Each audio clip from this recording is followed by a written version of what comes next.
here we resume fitting the fender skirt. Here we resume fitting the fender skirt. We have pretty decent flange there. Obviously it needs a little bit of planishing, straighten things out a little bit, smooth things out. But we're gonna do some final fitting before we get it planished too firmly. Also, we need to drill the hole, see if you can see that, the hole to locate the pin on the lower corner of the fender skirt. So we're going to mark that with a Sharpie, which we've done essentially. And we'll put the hole there, put the pin on the fender skirt, and see if we can fit it in a little bit better. The point being that if you locate the pin, it helps force the skirt up in and gets a little tighter up in this region to help confirm that we have the right curve. We'll do all that before we get this hammered in too firmly.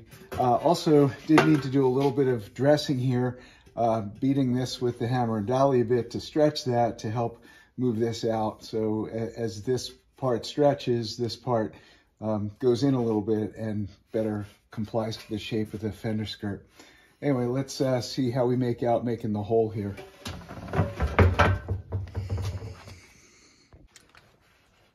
Now that we have the groove cut into the edge of the quarter panel, we can fit the fender skirt that has the pin on it. And when we do, the fender skirt fits pretty nice around the entire perimeter. The problem is it's in a little too far that way. So the root of the problem is that this bevel here,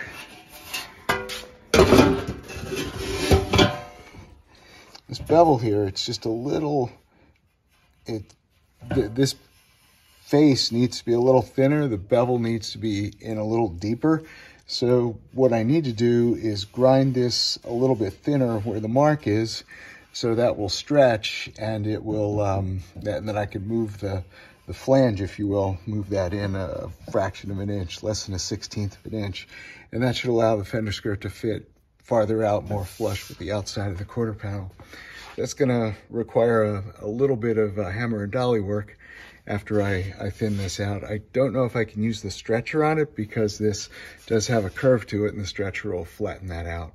In any case, if I do use the stretcher, I will do it after I've ground this a little thinner, a little shorter this way, so it fits better. Also used the profile gauge, compared that to what was left of the original quarter and matched the profile up. And also used this gauge here, and we'll show that in a second.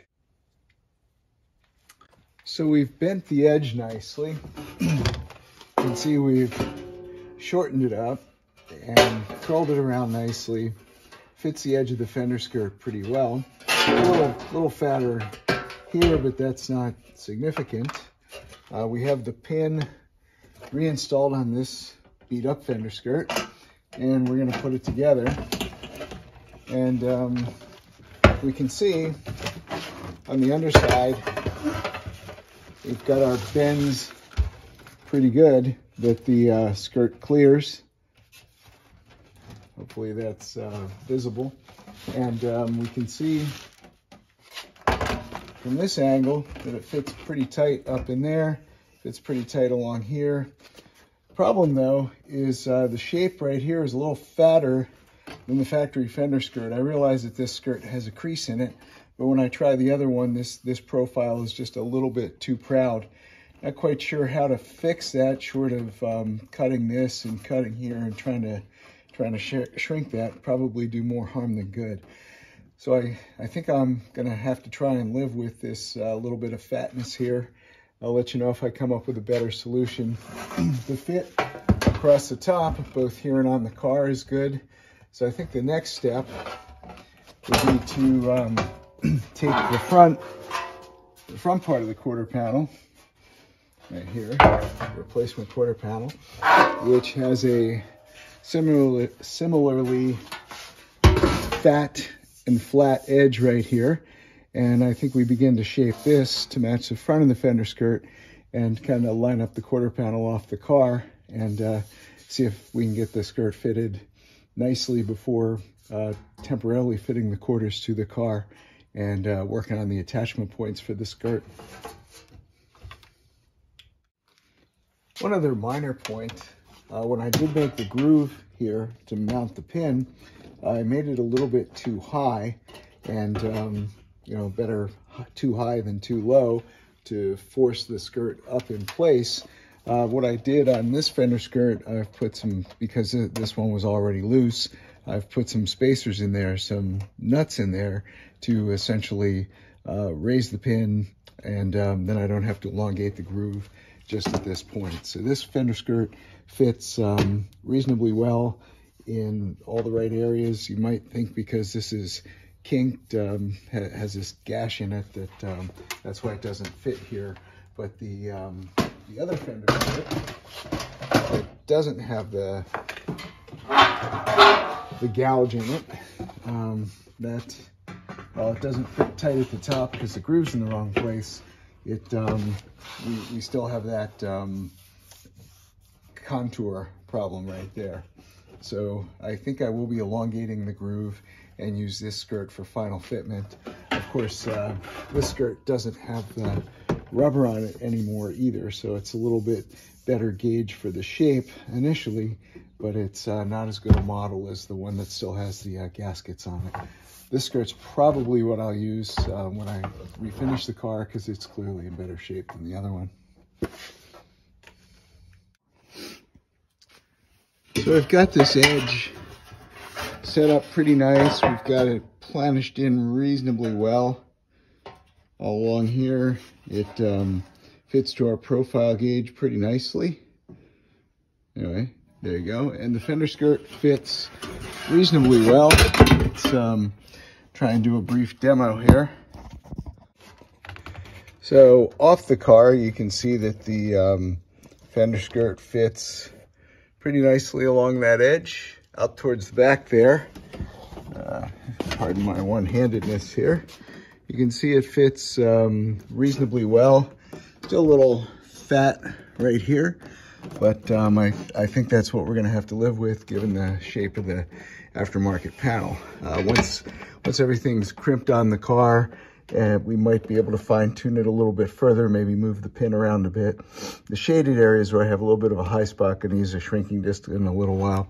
The next thing is to fit the front of the fender skirt to the front half of the repair quarter panel. So we've zipped off a little thickness here with our cutoff wheel, 1/32 again. We've leveled it a little bit with our grinder. Now we're going to mark it and start to hammer in the flange using the leaf spring anvil in the vise. Of course, we need to clean up the cut edge and ground edge with the file in order to get a nice clean edge as we're hammering and dollying things into shape. So we're going to turn to the good side of the car here and figure out how far to make the flange. So we take this screwdriver and we mark it from the bottom point of the quarter panel to where the flanged edge ends. So this side's a little bit rusty, but at least it's there. The other side of the car, this is completely gone. So we take our measuring tool here and we line it up, and we can see that's about where we want to end our flanging. Although we might end it up here just to be a little more precise, have a little more wiggle room. And the reason being, the fender skirt, the flange actually ends before the end of the fender skirt. Of course, this is the back side. No, actually that's the correct side. So this is the front of the fender skirt. You can see the flange of the fender skirt ends maybe an inch before the edge of the fender skirt. So if we line the fender skirt up, that's this point here. So that's really only how far the flange needs to go. So we'll use that as our stopping point initially. The thing we're going to do is take our trusty profile tool and use this to put a mark with a Sharpie about where we think we need to make the bend. We're out here at our outdoor workbench. We use our marked angle square here, and we hold the pen and we mark where we want to bend our flange. This takes a nice average of the outer contour of the panel to give us a nice straight line. So we've started the bend with our leaf spring anvil here, and you can see that we've begun. And what we're using to get a little bit of stretch and not leave too many hammer marks, we have this fairly heavy slapper with a rounded face. So that handles the inside curve nicely, or creates an inside curve nicely. Does a little bit of stretch, and it doesn't leave the edge marks that a hammer would. Let's see what we can do next. As you can see, our edge is starting to fold down nicely, and the trick is slow and steady wins the race. A lot of small hits instead of major hits. We're not a multi-ton press at a General Motors factory. So let's check our progress with our profile gauge. So we're a little loose up here yet, but as we continue on down to these inside curves, you can see that we're getting pretty close, okay? Right on down to the where we decided to stop the flange. In case you're wondering, this heavy slapper, this is a Martin tool. I got it a couple of years ago through Amazon. I think you can still find it. I think it's the Martin Heavy Slapper, something to that effect. Hit me up with a comment if you want me to give you the precise model and Amazon link. As we proceed with our bending, this flanged edge for the overlap is going to be in the way. So what I'm going to do is cut a slit right here so we can fold that up this way and out of the way. That way we have the extra metal if we need it. We can just weld the slit shut, hammer it flat and weld the slit shut.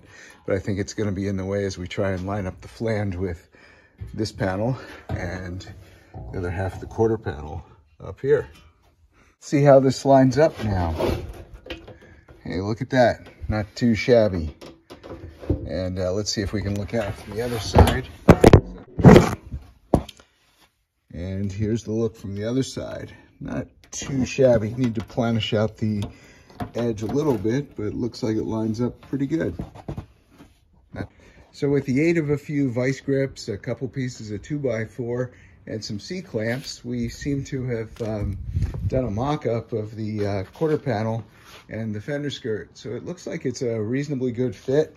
Not an ideal fit right here. I mean, it fits tight to the curve, but the skirt is in just a teeny bit there. So I'll see what we can do about that as we start to fit the quarter panel up to the car. Maybe I'll actually kick the bottom of the skirt out a little bit just to hide that, because down here you wouldn't see as much if it was out. Maybe I'll actually tuck in the edge of the fender skirt with a little metal work later. But all in all, I'm pretty happy. Of course, if you ever think things are not going to work out and your car's not worth the effort, just take a look here. Even my fender skirt is rusted out, so I feel for you. Take it easy. You may ask, why do you mock up the fender skirt on the quarter panels off of the car? Well, my approach, don't know if this is right or wrong, but my approach is to use this section of the quarter panel with the fender skirt to locate the rear section of the quarter panel.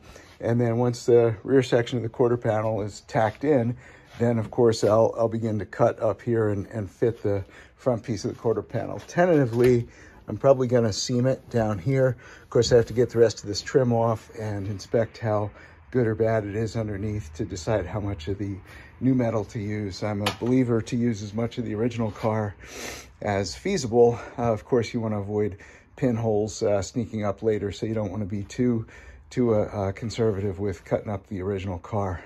Anyway, we'll see how that goes, how that strategy works out. This inner fender isn't tight yet either, nor is this piece that I had done for the fender well earlier. It's just held in with screws. The idea is to build the structure from the outside in and then weld from the inside out. So once I get the quarter panels looking like they're where they belong, then I can begin to firm up the fender extension and and the rest of the wheel well, the patches on the wheel well. The good news with the front, I think this this piece ends right about here. Where does that end? Yeah, the patch that I made for the wheel well ends about here. So the good news is until I cut the quarter panel out like this, I'll be able to get to the inner fender well and perhaps weld it from the outside. Whereas back here, I'm pretty much stuck welding under the car. I have a, inside the wheel well, I have a pair of welding glasses coming, which I'll try out. That'll allow me to fit under there to weld a lot better than if I have the hood. The hood on the wheel well just isn't a good fit. Anyway, let me know how you're making out with your projects. This is my life for now. Bye. Thought it would be interesting to do a little comparison on the old Bel Airror here to get a sanity check of the work we've done. So here's what the front of the quarter panel should look like, minus the rust. I'd show you the other side, but it's completely missing. So here is what the patch panel looks like before we've done any work to it. Just a big fat flange there, which is all well and good, structurally sound and all. But we like to make the car as close to original as possible within reason. So here's the panel that we've, excuse the noise. So you can see we have the nice flange there. Obviously we haven't mounted the skirt retainer or anything like that, but it does look like it's going to be resembling the stock. Now on the rear, here's what it should look like. It's a little fatter down here. We have the groove with the backing piece, the heavy, probably 14 gauge or heavier backing piece for the fender skirt pin. And we have a nice flanged edge the whole way. The unmodified repair panel is that flat flange. So nothing wrong with it, but if you don't do anything with the lip, it's clear that the car had partial quarter panel replacements. So we're looking to maybe hide that fact with the old rusty Bel Airror here. So compare this now. Here's the modified edge. Got the groove for the fender skirt, and we have a nice flanged lip there the whole way, which closely mimics the original look. The sad part is this is a fair amount of work. Unlike a top chop or something, you do a lot of work and it's evident. If we do this right, nobody's gonna know. Have a nice day. I just wanted to say these panels are EMS panels, and these are actually the best panels out there, at least the best panels that I've found, and I keep looking, see if anybody reproduces a full factory quarter. In any case, I don't mean to criticize the flat flange. The flat flange is just fine, and when you're making a panel to fit over top of existing structures or to handle a variety of car conditions that you're trying to install the thing on, the flat flange is the way to go. So the fact that I'm going the extra mile to flare these edges and fit the fender skirts, that's on me. That's not a diss at all to the panel manufacturer. In fact, people like these guys and Walton Fabrications and others that specialize in these 53, 54 things really help keep a lot of these back on the planet instead of melting into the earth or rotting away in junkyards. So anyway, just my 2 cents.